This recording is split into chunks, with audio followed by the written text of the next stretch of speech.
Ayan, so sa ating ibang mga viewers, sa mga hindi po nakakaalam, dahil ay talaga naman nawindang na naman yung ating mga ibang mga viewers, no? Sabi nila ay burak daw ang nangingitim dito sa Dolomite Sun. At no po, ay! Ayan, dahil nga po ay hapon na at malakas ang alon. So ito ang nangingitim dito sa Dolomite Sun. At hindi ito burak, kundi mga tahong po ito sa mga hindi po nakakaalam.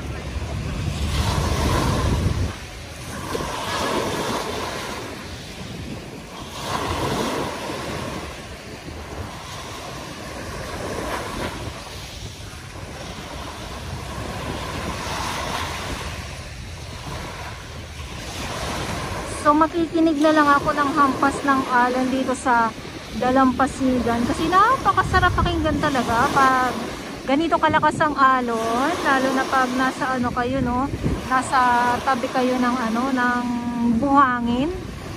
Nakaka-relax kasi sa bawat hampas ng alon para bang may ibig sabihin, ganon.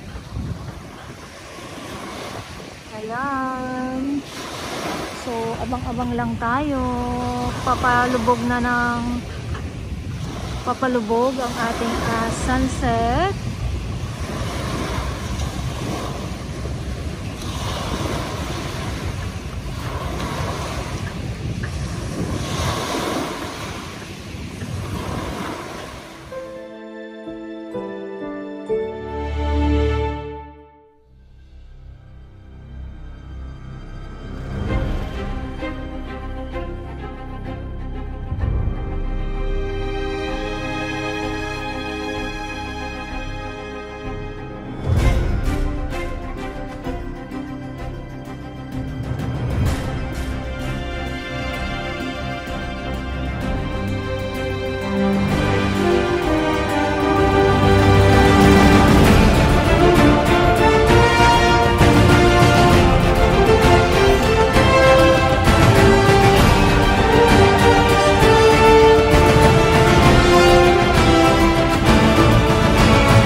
Yung nangingitim dito sa Dolomite Sun, hindi burak, kundi mga tahong po.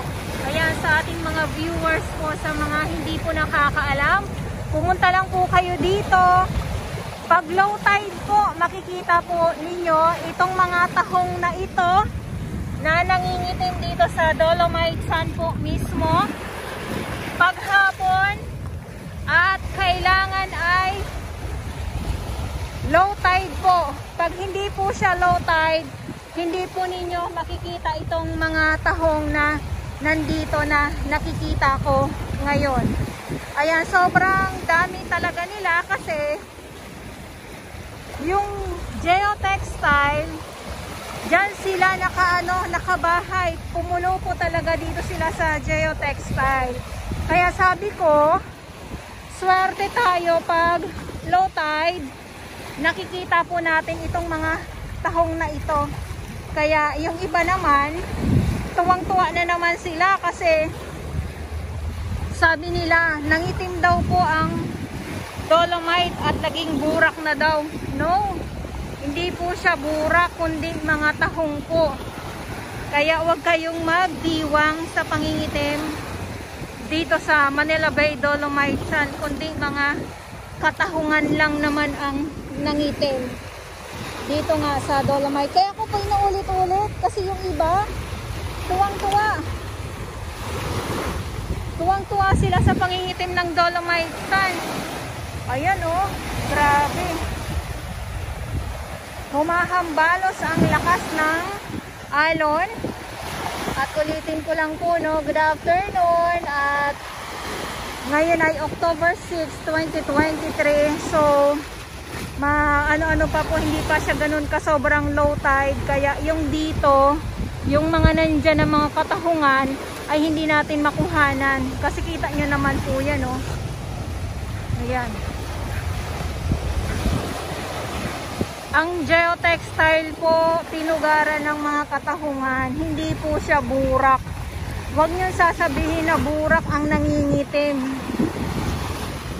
Pag ganito na sobrang lakas ng alon, yung ibang mga tahong po, nakakawala din po sila. At napupunta dito sila sa tabi. Kaya nga lang, yung mga lamang dagat po ay bawal din po siyang kunin kung sakali na nandito din kayo. Ayan na si araw, si sunset. Ayan na, ayan yung mga itim-itim na po yan. Mga tahong po ito na mga maliliit. Ayan oh. Kaya lang, kahit anong gusto nyo manguha kayo, bawal.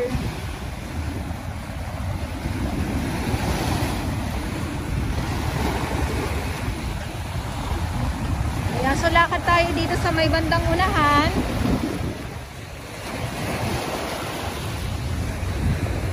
Tapos yung mga yung mga halaan pa. Tapos yung mga talaba pa.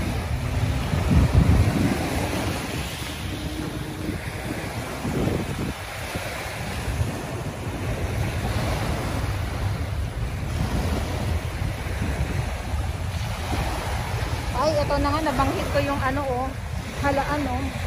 May isang peraso tayo nakuhang halaan. Ayan. Mabigat naman siya, inalog-alog talaga. Ibalik ko ulit para hindi, kasi pag wala sila sa tubig, parang sila, namamatay na sila.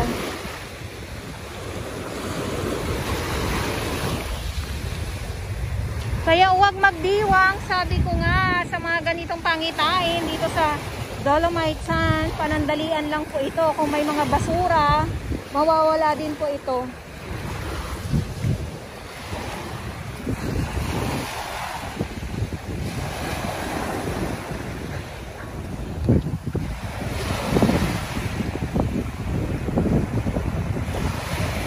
Ano nga natin itong water lily, lakas naman.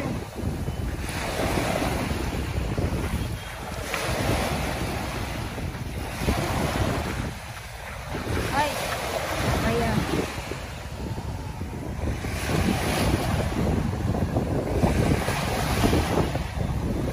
Ang ganda ng ang ganda ng sunset mamaya.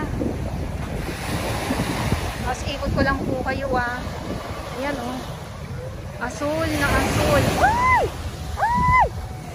Hinabol ako Ito naman po ay mawawala din po ito. Kaya abang-abang lang po tayo sa ating mga viewers dyan. Saan kaya yung malakas na sunog?